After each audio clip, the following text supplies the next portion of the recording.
प्रश्न। एक अनैतिक व्यापार निवारण अधिनियम 1956 को लागू करने का मुख्य उद्देश्य क्या है? विकल्प ए केवल महिलाओं के अनैतिक व्यापार को रोकना, बी वाणिज्यिक यौन शोषण के लिए तस्करी को रोकना और दंडित करना, सी बाल विवाह को रोकना, डी घरेलू हिंसा को रोकना। सही उत्तर बी वाणिज्यिक यौन शोषण के लिए तस्करी को रोकना और दंडित करना। व्याख्या। इस अधिनियम का मूल उद्देश्य किसी भी व्यक्ति, चाहे वो महिला हो या बच्चा, के वाणिज्यिक यौन शोषण के उद्देश्य से होने वाले व्यापार को रोकना है। यह अधिनियम ऐसी गतिविधियों के लिए कठोर दंड का प्रावधान करता है। प्रश्न 2। अनैतिक व्यापार निवारण अधिनियम 1956 भारत में कब लागू हुआ? विकल्प ए 26 जनवरी 1950, बी 15 अगस्त 1947, सी 30 दिसंबर 1956, डी 1 मई 1958। सही उत्तर सी 30 दिसंबर 1956। व्याख्या। यह अधिनियम भारत गणराज्य के 7वें वर्ष में संसद द्वारा अधिनियमित किया गया था और 30 दिसंबर 1956 को पूरे देश में लागू हुआ। इसका उद्देश्य संयुक्त राष्ट्र की घोषणा को प्रभावी बनाना था। प्रश्न 3। इस अधिनियम के तहत वेश्यावृत्ति की परिभाषा किस धारा में दी गई है? विकल्प ए धारा 2 ए, बी धारा 2, सी धारा 2 एफ, डी धारा 3। सही उत्तर सी धारा 2 ऑफ एफ। व्याख्या। अधिनियम की धारा 2F के अनुसार वेश्यावृत्ति का अर्थ वाणिज्यिक लाभ या किसी अन्य प्रतिफल के लिए व्यक्तियों का यौन शोषण या दुरुपयोग करना है। यह परिभाषा अधिनियम के दायरे को स्पष्ट करती है। प्रश्न 4। यदि कोई व्यक्ति वेश्यालय चलाता है या उसे चलाने में मदद करता है तो उसे इस अधिनियम की किस धारा के तहत दंडित किया जाएगा? विकल्प ए धारा 3, बी धारा 4C, धारा 5D, धारा 7। सही उत्तर ए धारा 3। व्याख्या। धारा 3 के अंतर्गत वेश्यालय चलाने या उसके प्रबंधन में शामिल किसी भी व्यक्ति के लिए कठोर दंड का प्रावधान है। पहली बार अपराध करने पर कम से कम 1 वर्ष और अधिकतम 3 वर्ष के कारावास की सजा हो सकती है। प्रश्न 5। कोई व्यक्ति अपनी आजीविका वेश्यावृत्ति की कमाई पर चलाता है तो उसे किस धारा के तहत दंडित किया जा सकता है? विकल्प ए धारा 3, बी धारा 4, सी धारा 6D, धारा 8। सही उत्तर बी धारा 4। व्याख्या। धारा 4 उन व्यक्तियों को दंडित करती है जो जानबूझकर किसी अन्य व्यक्ति की वेश्यावृत्ति से होने वाली कमाई पर जीवन यापन करते हैं। इसमें पुरुषों और महिलाओं दोनों के लिए सजा का प्रावधान है। प्रश्न 6। किसी व्यक्ति को वेश्यावृत्ति के लिए प्रेरित करना या ले जाना किस धारा के अंतर्गत एक दंडनीय अपराध है? विकल्प ए धारा 5B, धारा 7C, धारा 9D, धारा 11।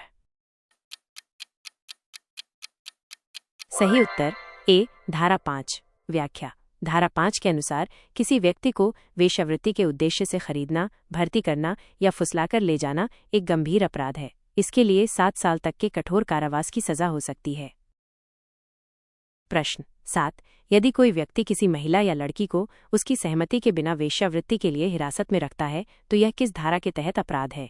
विकल्प ए धारा 4B, धारा 6C, धारा 8D, धारा 10। सही उत्तर बी धारा 6। व्याख्या। धारा 6 विशेष रूप से उन मामलों से संबंधित है जहां किसी व्यक्ति को उसकी इच्छा के विरुद्ध वेश्यावृत्ति के लिए हिरासत में रखा जाता है। यह एक गंभीर अपराध है और इसके लिए कड़े दंड का प्रावधान है। प्रश्न 8। सार्वजनिक स्थानों पर या उसके आसपास वेश्यावृत्ति करना किस धारा के तहत दंडनीय है?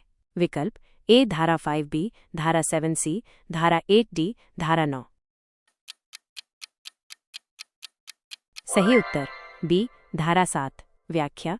धारा 7 के अनुसार किसी भी सार्वजनिक स्थान, पूजा स्थल या शैक्षणिक संस्थान के 200 मीटर के दायरे में वेश्यावृत्ति करना, याचना करना प्रतिबंधित है। इसका उद्देश्य सार्वजनिक नैतिकता और व्यवस्था बनाए रखना है।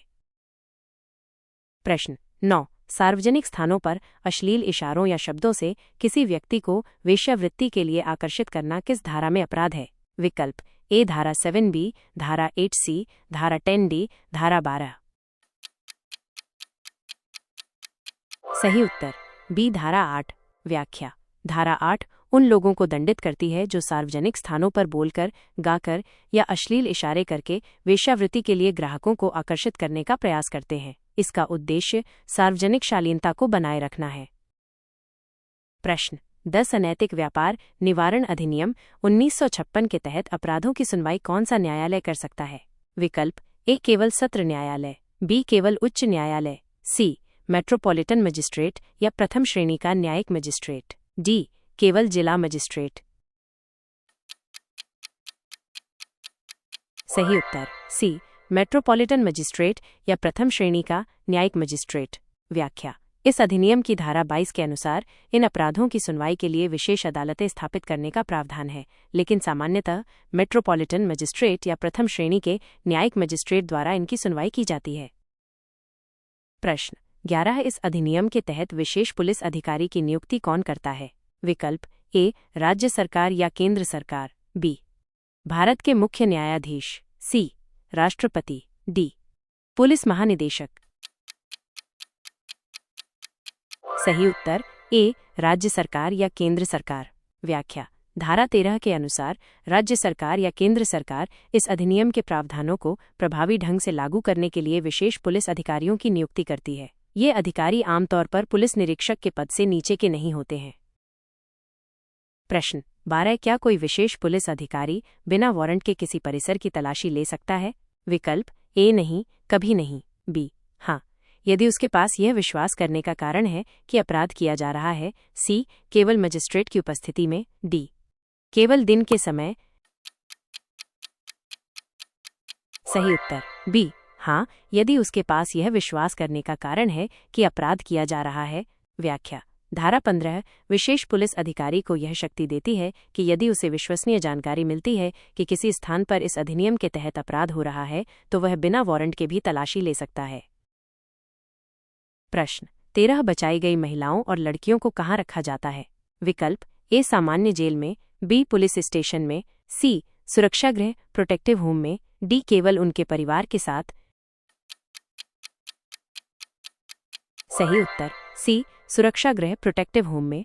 व्याख्या अधिनियम की धारा 21 के तहत राज्य सरकारें बचाए गए पीड़ितों की देखभाल, सुरक्षा और पुनर्वास के लिए सुरक्षा गृहों की स्थापना करती हैं।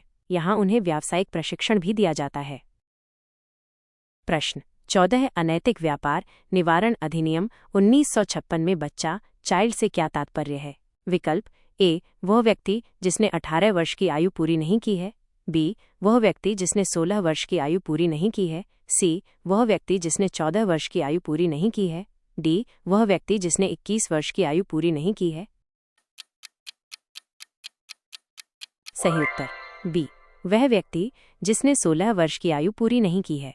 व्याख्या इस अधिनियम की धारा 2 के अनुसार बच्चा का अर्थ है वो व्यक्ति जिसने 16 वर्ष की आयु पूरी नहीं की है। बच्चों से संबंधित अपराधों में और भी कठोर दंड का प्रावधान है। प्रश्न 15 यदि कोई व्यक्ति किसी बच्चे के साथ वेश्यावृत्ति करता है या करवाता है तो उसके लिए न्यूनतम सजा क्या है? विकल्प ए 3 वर्ष का कारावास, बी 5 वर्ष का कारावास, सी 7 वर्ष का कारावास, डी आजीवन कारावास। सही उत्तर सी 7 वर्ष का कारावास। व्याख्या बच्चों के यौन शोषण के मामलों में यह अधिनियम बहुत सख्त है। धारा 5 और 6 के तहत यदि पीड़ित एक बच्चा है तो अपराधी को न्यूनतम 7 साल से लेकर आजीवन कारावास तक की सजा हो सकती है। प्रश्न 16 इस अधिनियम का पुराना नाम क्या था? विकल्प ए महिला और लड़की दमन अधिनियम, बी अनैतिक तस्करी दमन अधिनियम, सी वेश्यावृत्ति रोकथाम अधिनियम, डी महिला संरक्षण अधिनियम। सही उत्तर बी अनैतिक तस्करी दमन अधिनियम सीता। व्याख्या वर्ष 1986 में एक संशोधन के माध्यम से suppression of immoral traffic in women and girls act Sita 1956 का नाम बदलकर इमोरल ट्रैफिक प्रिवेंशन एक्ट कर दिया गया ताकि इसका दायरा व्यापक हो सके। प्रश्न 17 अधिनियम की कौन सी धारा केंद्र सरकार को गैर सरकारी संगठनों NGOs को शामिल करने की शक्ति देती है? विकल्प ए धारा 13 3B, बी धारा 17 4, सी धारा 21, डी धारा 23। सही उत्तर ए धारा 13 3B। व्याख्या यह धारा बचाव और पुनर्वास कार्यों में सहायता के लिए सलाहकार निकायों में गैर सरकारी संगठनों के प्रतिनिधियों को शामिल करने का प्रावधान करती है। इससे सामाजिक भागीदारी सुनिश्चित होती है। प्रश्न 18 अधिनियम के तहत किसी अपराध के लिए अधिकतम आर्थिक दंड कितना हो सकता है? विकल्प ए 10,000 रुपये, बी 50,000 रुपये, सी 1,00,000 रुपये, डी कुछ मामलों में कोई सीमा नहीं। जुर्माना अपराध की गंभीरता पर निर्भर करता है। सही उत्तर डी, कुछ मामलों में कोई सीमा नहीं। जुर्माना अपराध की गंभीरता पर निर्भर करता है। व्याख्या, अधिनियम की विभिन्न धाराओं में जुर्माने की राशि अलग अलग है। कुछ गंभीर अपराधों, विशेषकर जब अपराध बार बार किया जाता है, के लिए जुर्माना 1,00,000 रुपये से अधिक या असीमित भी हो सकता है। प्रश्न 19 किसी व्यक्ति को वेश्यावृत्ति के लिए उकसाने पर पहली बार दोष सिद्धि के लिए क्या सजा है? विकल्प ए 6 महीने तक का कारावास और 500 रुपये का जुर्माना, बी 1 साल तक का कारावास और 1,000 रुपये का जुर्माना, सी 2 साल तक का कारावास और 2,000 रुपये का जुर्माना, डी केवल चेतावनी। सही उत्तर ए 6 महीने तक का कारावास और 500 रुपये का जुर्माना। व्याख्या, धारा 8 के अनुसार यदि कोई व्यक्ति पहली बार वेश्यावृत्ति के लिए उकसाने का दोषी पाया जाता है तो उसे अधिकतम 6 महीने की कैद और 500 रुपये तक का जुर्माना हो सकता है। प्रश्न 20 अनैतिक व्यापार निवारण अधिनियम 1956 किस अंतर्राष्ट्रीय सम्मेलन के परिणाम स्वरूप बनाया गया था? विकल्प ए Geneva convention, B Vienna convention, सी न्यूयॉर्क में हस्ताक्षरित मनुष्यों के अवैध व्यापार के दमन और दूसरों की वेश्यावृत्ति के शोषण पर अंतर्राष्ट्रीय सम्मेलन, डी मानवाधिकारों की सार्वभौम घोषणा। सही उत्तर सी न्यूयॉर्क में हस्ताक्षरित मनुष्यों के अवैध व्यापार के दमन और दूसरों की वेश्यावृत्ति के शोषण पर अंतर्राष्ट्रीय सम्मेलन। व्याख्या, भारत ने 9 मई 1950 को इस अंतर्राष्ट्रीय सम्मेलन पर हस्ताक्षर किए थे। इसी सम्मेलन के प्रावधानों को भारत में लागू करने के लिए अनैतिक व्यापार निवारण अधिनियम 1956 पारित किया गया।